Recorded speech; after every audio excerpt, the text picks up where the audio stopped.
디모데전서 6장 말씀을 보겠습니다. 11절부터 16절까지 있는 말씀입니다. 디모데전서 6장 11절부터 16절까지 저와 성도님들이 교독하겠습니다. 오직 너 하나님의 사람아, 이것들을 피하고 의와 경건과 믿음과 사랑과 인내와 온유를 따르며 믿음의 선한 싸움을 싸우라. 영생을 취하라. 이를 위하여 내가 부르심을 받았고 많은 증인 앞에서 선한 증언을 하였도다. 만물을 살게 하신 하나님 앞과 본디오 빌라도를 향하여 선한 증언을 하신 그리스도 예수 앞에서 내가 너를 명하노니 우리 주 예수 그리스도께서 나타나실 때까지 흠도 없고 책망받을 것도 없이 이 명령을 지키라. 기약이 이르면 하나님이 그의 나타나심을 보이시리니 하나님은 복되시고 유일하신 주권자이시며 만왕의 왕이시며 만주의 주시오. 오직 그에게만 죽지 아니함이 있고 가까이 가지 못할 빛에 거하시고 어떤 사람도 보지 못하였고 또 볼 수 없는 이시니 그에게 존귀와 영원한 권능을 돌리지어다. 아멘. 오늘 말씀에서 오직 너 하나님의 사람아 하고 바울이 디모데를 하나님의 사람이라고 부르고 있습니다. 이 하나님의 사람이라고 부르는 것은 참으로 큰 칭찬이 아닐 수 없죠. 마치 선지자 같은 사람에게 하는 말입니다. 하나님께 인정받는 사람이죠. 하나님과 동행하는 사람이라 할 수가 있습니다. 하나님의 사람은 예수 그리스도의 제자이기도 하죠. 예수님의 성품과 그 삶 그리고 주님을 따르는 사람, 이런 사람들이 하나님의 사람입니다. 바울은 디모데를 하나님의 사람이라 칭하며 그에게 먼저 이것들을 피하라 말하고 있습니다. 네가 하나님의 사람이라면 이것들은 반드시 피해야 한다라고 가르치고 있는 것이죠. 디모데에게 무엇을 피하라고 했을까요? 오늘 말씀은 우리가 읽지 않았지만 그 내용이 7절부터 10절에 나와 있어요. 함께 읽겠습니다. 우리가 세상에 아무것도 가지고 온 것이 없음에 또한 아무것도 가지고 가지 못하리니 우리가 먹을 것과 입을 것이 있은즉 족한 줄로 알 것이니라. 부하려 하는 자들은 시험과 올무와 여러 가지 어리석고 해로운 욕심에 떨어지나니 곧 사람으로 파멸과 멸망에 빠지게 하는 것이라. 돈을 사랑함이 일만하게 뿌리가 되나니 이것을 탐내는 자들은 미혹을 받아 믿음에서 떠나 많은 근심으로써 자기를 찔렀도다. 아멘. 혹시 성도들은 과거에 많은 돈을 잃어본 경험이 있습니까? 누군가가 좋은 기회가 있으니까 이번에 한번 투자해봐라 하고 제안을 했는데 그것이 어긋나서 아까운 돈을 빼앗긴 적이 있습니까? 우리들은 너무 돈에 집착하면 그것이 나의 올무가 되고 나에게 해로운 욕심에 빠지게 될 확률이 높습니다. 특히 정의로운 법과 규칙을 벗어나서 돈을 쉽고 빠르게 벌고 싶을 때 그 함정은 아주 치명적인 것이 되고 마죠.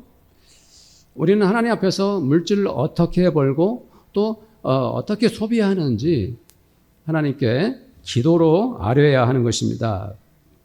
내가 경제적으로 잘 될 기회가 찾아올 때 그때가 중요합니다. 우리는 내가 투자하고 부를 쌓을 때 하나님의 말씀에 비춰봐야 합니다. 그것이 정당한 방법인지 아닌지 그것부터 확인해야 하는 것입니다. 그래야만 우리들이 그런 탐욕에서 벗어나서 건강하고 공의로운 하나님의 말씀의 테두리 안에서 물질의 복을 받게 되는 것입니다. 바울은 악하고 잘못된 것은 피하지만 적극적으로 따라야 할 것 6가지를 말했습니다. 6가지를 말했죠. 먼저 바울은 의를 따르라 라고 말하고 있습니다. 사랑하는 성도들, 우리가 한번 이 시간에 의에 대해서 함께 고민해 봅시다. 지금 우리 사회는 주식거래를 한다든지 재정적인 투자를 하면서 불법과 부정이 멈추지 않죠. 보이스피싱 같은 그러한 범죄는 날로 진화되어 가고 있습니다. 돈을 버는 일이라면 사람들은 언제 어디서나 불법 부정부패가 멈추지 않습니다. 정말 이 사회는 공정하고 정의로운 그 과정 정말 불가능해 보입니다. 왜 사람들은 이 돈을 버는 일에는 수단과 방법을 가리지 않을까요? 왜 그럴까요?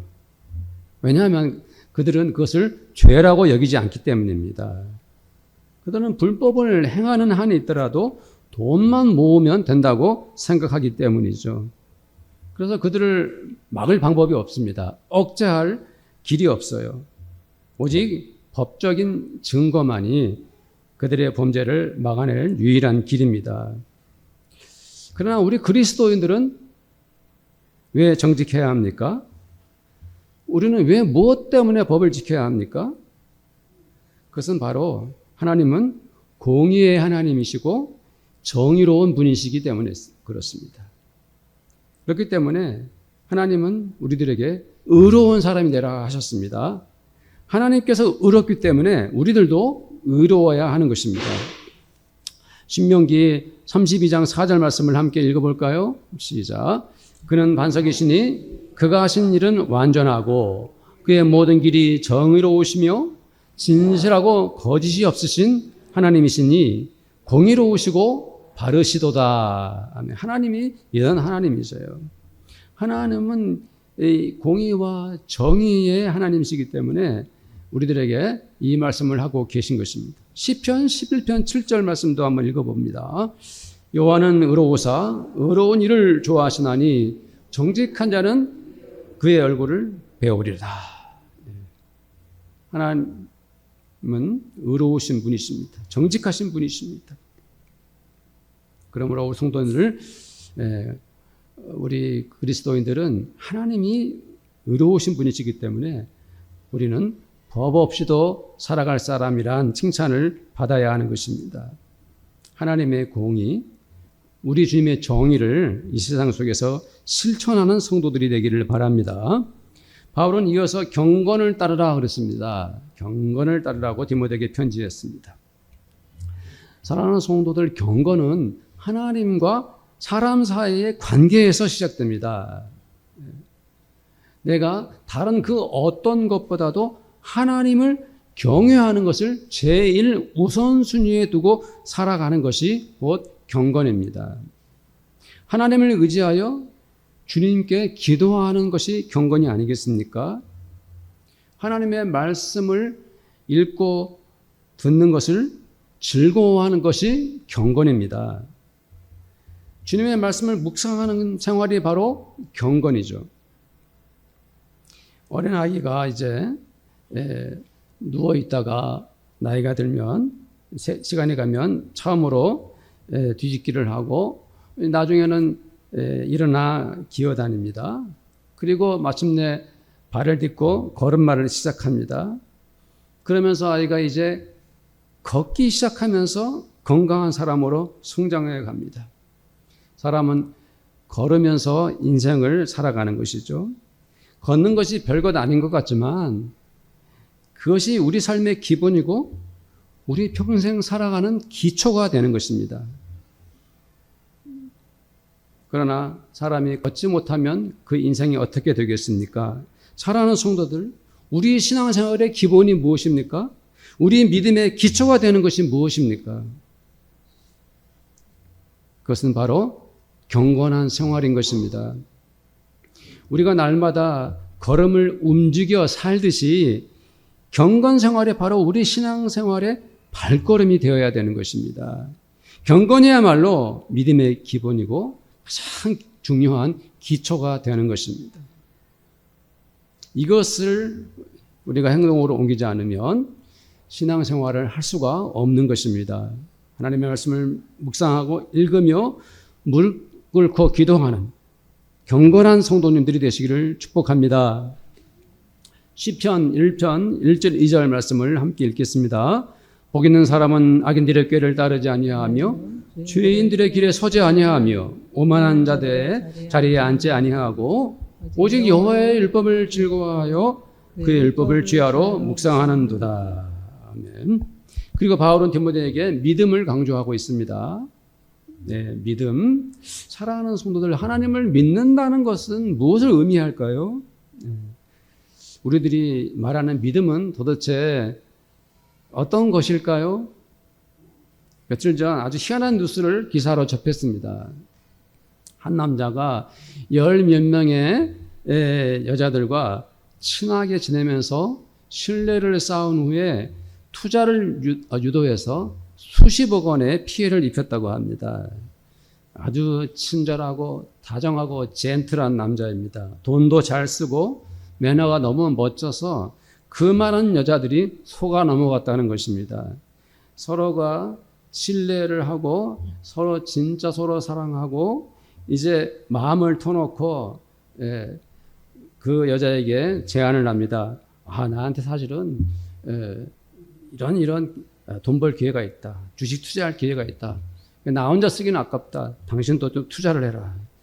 해서 그렇게 많은 여자들이 속아서 감언이설에 속아서 수십억 원의 피해를 입혔다고 합니다. 과연 우리들이 사람들을 만나 살면서 나는 그 사람을 믿습니다 하는 친구가 얼마나 될까요? 사람이 사람을 믿는다는 것이 얼마나 어렵고 또 드문 일입니까? 그래서 이런 말도 하지요. 사람을 서로 만나서 사랑은 하더라도 믿지는 말아라. 그러나 만일 내가 어떤 사람을 진심으로 믿습니다 이렇게 말할 수 있다면 아마도 그들은 서로 간에 목숨마저도 서로를 위해 내줄 수 있는 사이가 아니겠습니까? 왜 그들은 그렇게 마음속 깊이 서로를 믿는 것일까요?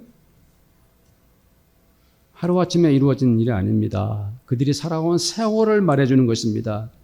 하루 이틀 서로를 믿고 지낸 것이 아니라 오랜 날 동안 서로를 경험하고 온갖 일들을 겪으면서 신뢰를 쌓아온 것이죠.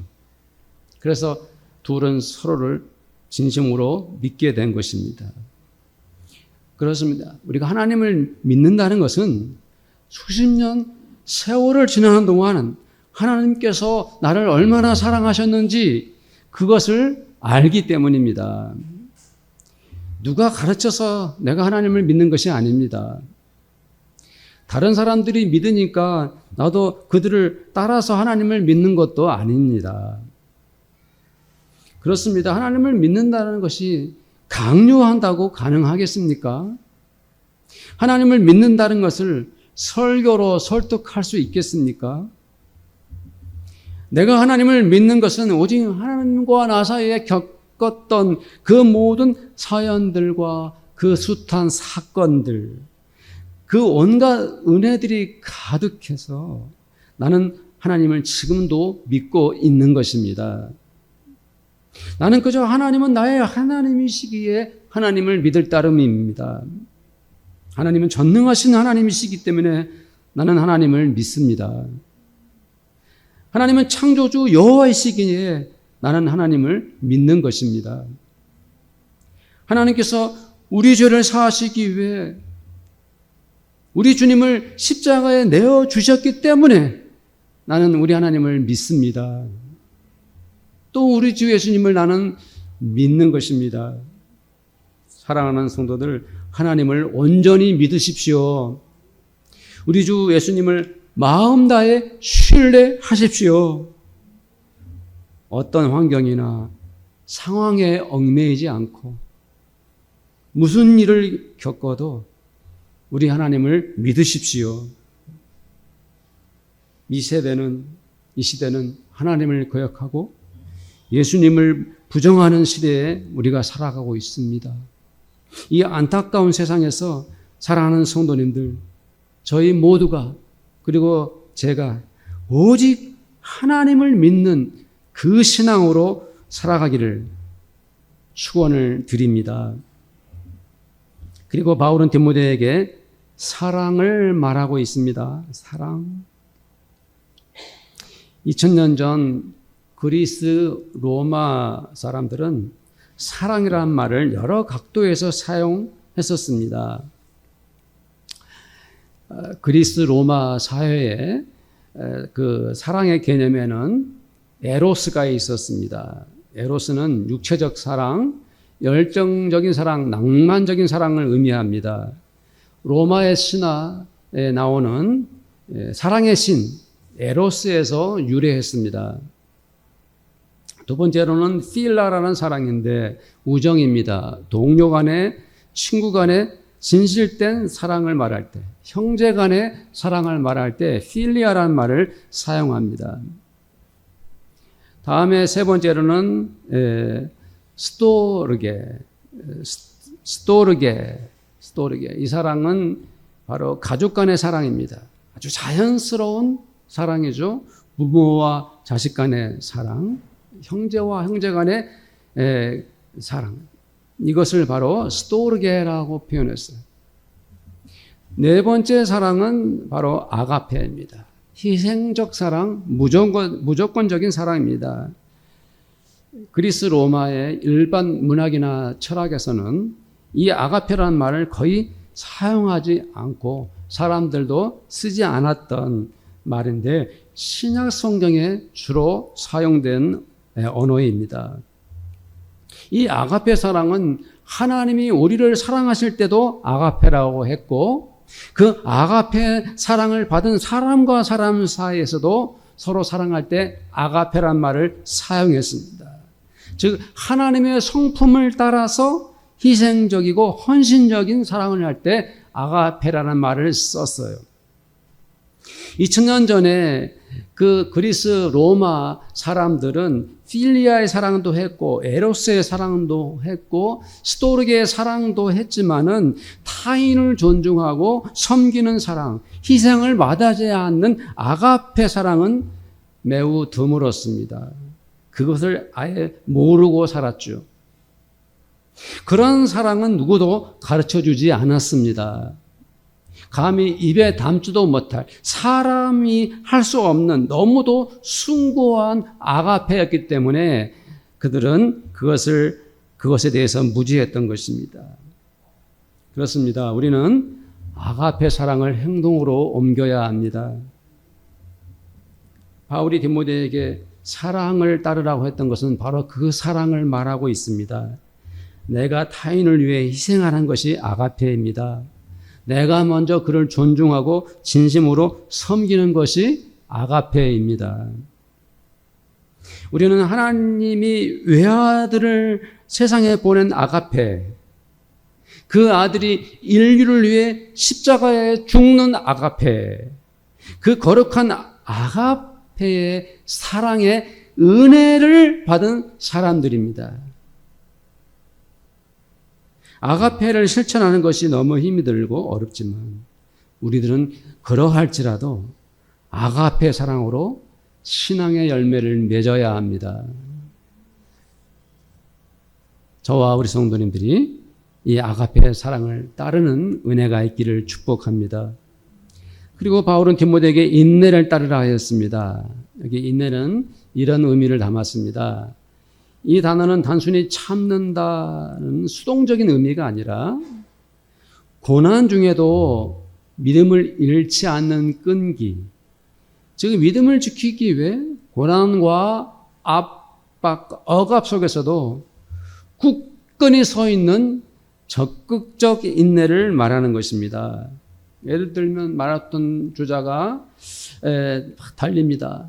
달리면은 아무리 프로 선수라도 32km를 넘기 시작하면은 포기하고 싶은 마음이 다 듭니다. 거의 본능적으로 훈련의 의지에 뜨는데 여기서 중단해야 되느냐, 끝까지 가야 되느냐, 그때 인내가 필요한 거죠. 결승전까지 계속 달립니다. 고난 중에도 믿음의 생활을 포기하지 않는 것이 인내인 것입니다. 그러므로 바울은 디모데에게 힘들고 어려운 신앙생활 속에서도 인내를 따르라, 그 말씀을 하고 있어요. 그러나 이 인내는 신앙으로 믿음으로 견뎌내는 것뿐만 아니라 사람들과 사람들 사이의 관계에서도 일어나는 것입니다. 즉 우리는 인간관계에서 갈등을 겪죠. 참을 수 없는 배신을 경험합니다. 도무지 감당하지 못할 상처를 입고 아픔을 당합니다. 그것이 왜 일어나느냐? 사람들이 나에게 아픔을 준 겁니다. 그런 과정에서도 우리는 인내를 해야 합니다. 인내를 해야 됩니다. 인내는 쓰지만 그 열매는 달다. 아리스토텔레스가 말했지만은 야고보 사도가 이렇게 1장에서 말씀했어요. 한번 읽어봅시다. 야고보서 1장 3절 4절 시작. 이는 너희의 믿음의 시련이 인내를 만들어내는 줄 너희가 알미라. 인내를 온전히 이루라. 이는 너희로 온전하고 구비하여 조금도 부족함이 없게 하려 함이니라. 아멘. 인내하는 성도님들이 되시기를 저는 축복합니다. 그리고 바울이 말한 다음은 무슨 말을 하고 있습니까? 온유를 따르라 그랬어요. 어떤 의미가 있을까요? 부드러운 마음, 겸손한 태도입니다. 유순하고 감정 조절이 잘 된 상태를 의미하죠. 분노나 보복을 억제하고 부드럽게 대응하는 자세입니다. 성경적 맥락에서 보면은 주로 하나님 앞에 겸손할 뿐 아니라 사람들 사이에서도 평화와 화목을 추구하는 마음이죠. 바울은 디모데에게 교회의 지도자로서 그 성품과 사람들을 대하는 태도, 온유한 사람이 되라라고 말하고 있습니다. 바울이 고린도 교회 성도들에게 사랑은 온유하다라고 편지하지 않았습니까? 그렇습니다. 바울은 고린도 교회 일부 성도들과 마음이 맞지 않았어요. 그들 중에는 바울을 반대하는 사람들이 많았어요. 그의 언변을 깔보는 사람들이 많았어요. 글은 잘 쓰는데 만나서 말하는 걸 보면은 말이 어눌하고 말을 잘 못하니까. 그래서 저는 가끔 제가 말 잘 못하고 설교 못하는 것에 바울처럼 그렇다라고 서로 스스로 위로를 받아요. 바울이 그들의 세속적인 사회생활에 대해서 죄에 대해서 지적을 하니까 고린도 교인들이 바울을 싫어했던 것입니다. 바울이 이렇게 고린도 교회들 성도들과 갈등을 겪고 있었지만은 그런데도 바울은 고린도 성도들에게 이렇게 고린도후서 10장 1절을 말씀에 이렇게 편지했어요. 자, 읽어봅시다. 시작. 너희를 대면하면 유순하고 떠나 있으면 너희에게 담대한 나 바울은 이제 그리스도의 온유와 간용으로 친히 너희를 권하고. 네.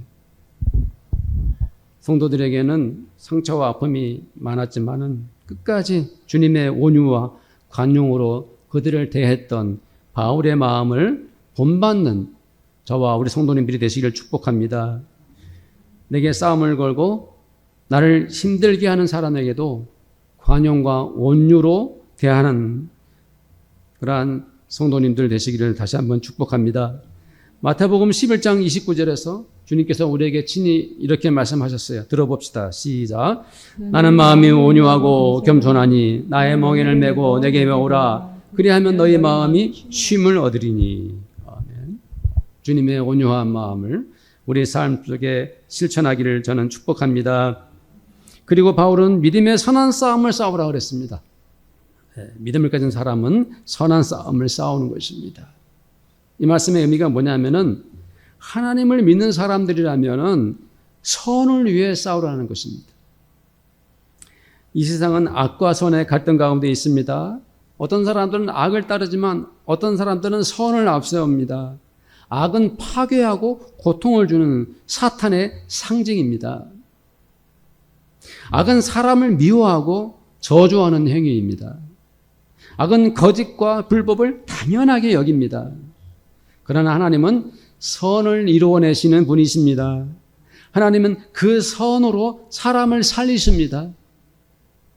하나님은 선으로 한 사람을 다시 세워주십니다. 하나님은 선하시기에 사람을 사랑하시고 축복하십니다. 하나님은 선하신 성품을 가지셨기 때문에 공의와 정의를 이 세상에서 이끌어 가십니다. 하나님은 선으로 이 세상을 새롭게 하시는 분이십니다. 그러므로 우리는 하나님의 사람들이기 때문에 하나님의 선을 이루기 위해서 이 세상에 악과 맞서서 싸워야 하는 것입니다. 이 세상의 악한 세력과 싸워서 이겨야 하는 것입니다. 선을 위해 우리가 싸우는 것입니다. 시편 25편 8절 말씀을 함께 읽어봅니다. 여호와는 선하시고 정직하시니 그러므로 그의 도로 죄인들을 교훈하시리로다. 아멘. 우리가 이 사회에 살면서요, 우리 그리스도인들이 한 사람이라도 더 선한 싸움을 싸워 나갈 때 이 세상은 더욱 밝아지는 것입니다. 우리가 하나님의 공의와 정의를 행동으로 옮길 때 하나님의 나라는 더욱 굳건해지고 더욱 힘차게 확장되어 나가는 것입니다. 하나님을 믿는 성도들이요, 우리들이 교회 밖을 나가는 그 순간부터 선한 싸움을 싸우십시오.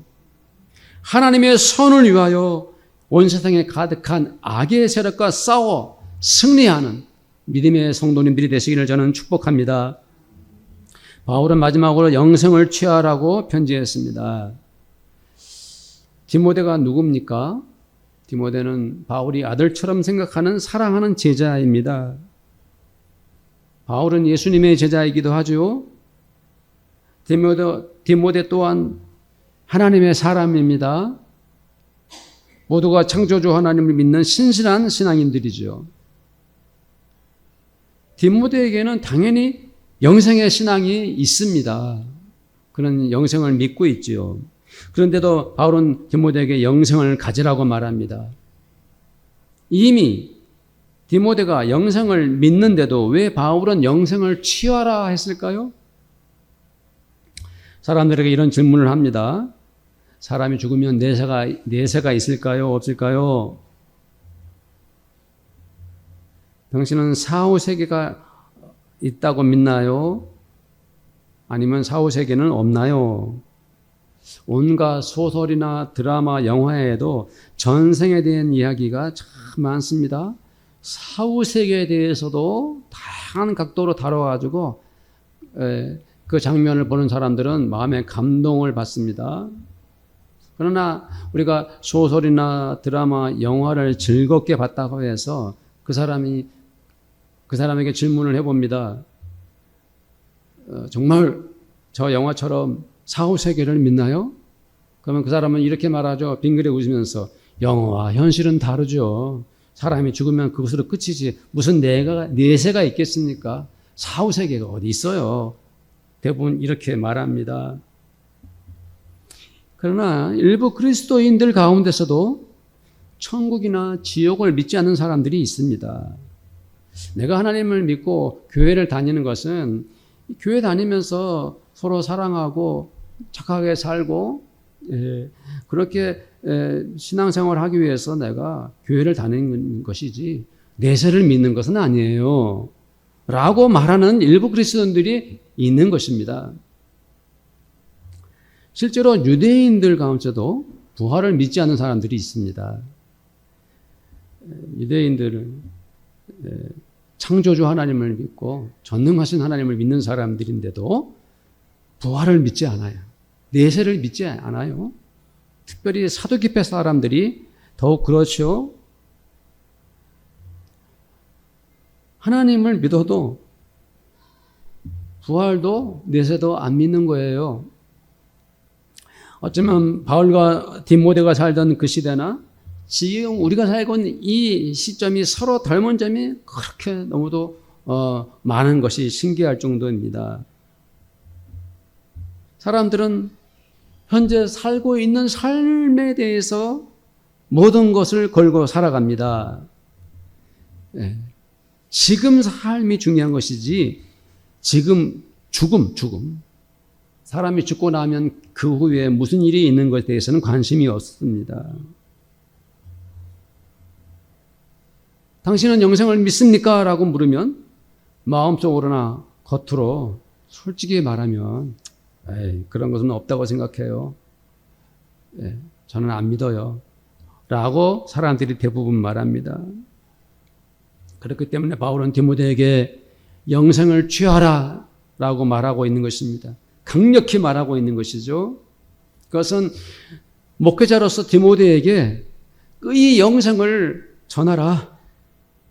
네가 그 영생의 복음을 손에 잡고서 네가 만나는 사람들에게 영생의 복음을 전해라. 이 이야기를 하고 있는 것입니다. 성도님들, 우리들은 하나님을 믿습니다. 예수 그리스도를 우리는 믿습니다. 성령 하나님도 우리가 믿지요. 그러나 성부 하나님, 성자 하나님, 성령 하나님이 어떤 분들이십니까? 그분들은 영원히 살아계신 분이시고 스스로 계신 분이시고 태초 이전부터 지금도 영원히 살아계신 분이십니다. 그러면 그 성삼위 하나님께서 영원히 살아계시다면 그 성삼위 하나님께서 우리들을 보는 마음이 어떻겠습니까? 너희들도, 나를 믿는 너희들도 우리와 같이 영원히 살아야 된다. 우리와 같이 영생을 누려야 된다. 라는 것이 하나님의 마음입니다. 그렇기 때문에 우리는 자연스럽게 당연히 하나님을 믿기 때문에 영생을 가진 사람들인 것입니다. 하나님이 영생하시는 분이기 때문에 우리들도 하나님의 아들, 딸들로서 영생을 가진 사람들인 것입니다. 어떤가요? 여기에서 예배드리는 성도들은 영생을 가졌습니까? 우리 교회 성도들은 한 사람 한 사람 다 영생을 취하고 있습니까? 혹시나 설마 영생이 있겠어 하고 마음으로 의심하는 분이 있습니까? 어떤 사람이 돈을 벌려고 주식 투자를 하고 장사를 해서 돈을 막 벌려고 하고 직장을 열심히 다녀서 잘 살려고 했는데 나중에 보니까 돈이 한 푼도 없고 빈 깡통에다가 심지어 몇억 원의 빚을 지고 있다면 그 사람의 인생이 얼마나 불쌍합니까? 그 결말이 거짓골이 되었으니까 얼마나 바보 같은 인생을 살았습니까? 우리가 예수님을 믿고 하나님께 예배를 드리고 이렇게 교회 생활을 했는데 나중에 보니까 부활도 없고 영생도 없다면 우리네 인생이 얼마나 바보 같겠습니까? 안 그래요? 우리의 마지막 끝 지점은 영원한 생명인데 막상 마지막에 와보니까 그런 것이 없다면 우리가 얼마나 엉터리 같은 인생을 산 것입니까? 그래서 바울이 그런 말을 하지 않았습니까? 만일 우리에게 부활이 없다면 이 세상 사람들 중에서도 가장 불쌍한 사람들이다. 고린도전서 15장 17절부터 19절까지 한번 읽어봅시다. 시작. 그리스도께서 다시 살아나신 일이 없으면 너희의 믿음도 헛되고 너희가 여전히 죄 가운데 있을 것이요 또한 그리스도 안에서 잠자는 자도 망하였으리니 만일 그리스도 안에서 우리가 바라는 것이 다만 이 세상의 삶뿐이면 모든 사람 가운데서 우리가 더욱 불쌍한 자이리라. 아멘. 부활과 영생을 굳건히 믿은 바울이 한 고백이고 초대교회 성도들에게도 한 고백입니다.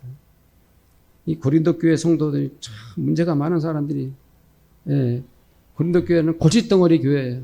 그래서 제가 가끔 그 얘기하지만은 이 문제가 많은 교회라서 고린도전서 후서 가장 서신 중에서 내용이 많아요. 할 말이 너무 많은 거예요. 일부 교인들 중에 이렇게 부활이 없다고 생각하는 사람들 있었던 것 사실이었거든요. 우리는 영생을 취해야 됩니다. 우리는 영원한 생명을 가져야 합니다. 이 말이 무슨 의미입니까? 우리는 하나님을 믿을 때 영원한 생명도 믿어야 하는 것입니다. 우리가 예수님을 사랑하고 예수님의 제자로 살아가고 있다면, 우리가 교회 생활을 하고 있다면 우리 주 예수님께서 하나님 우편에 영원히 살아계시다는 것을 믿어야 합니다. 영생을 취하는 성도님들이 되십시오.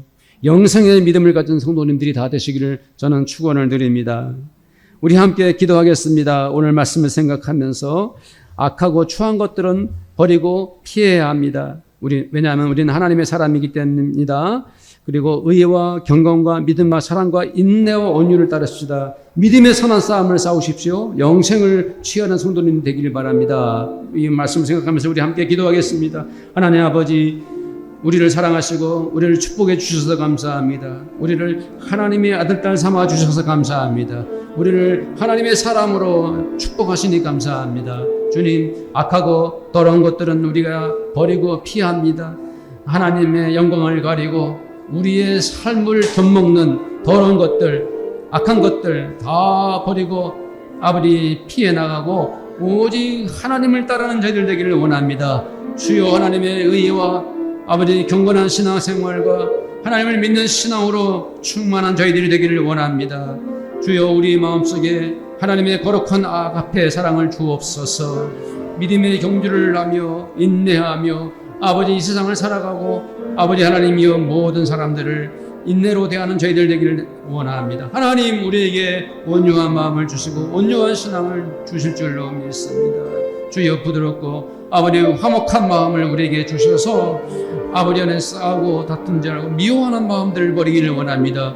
주여, 믿음의 선한 싸움을 싸우기를 원합니다. 거룩한 싸움입니다. 신앙의 전쟁입니다. 악하고 아버지 죄악 많은 세상과 싸워 하나님의 선을 이루어 아버지 하나님이 승리하는 저희들 되기를 원합니다. 하나님 아버지, 우리에게는 영원한 생명, 영생이 있습니다.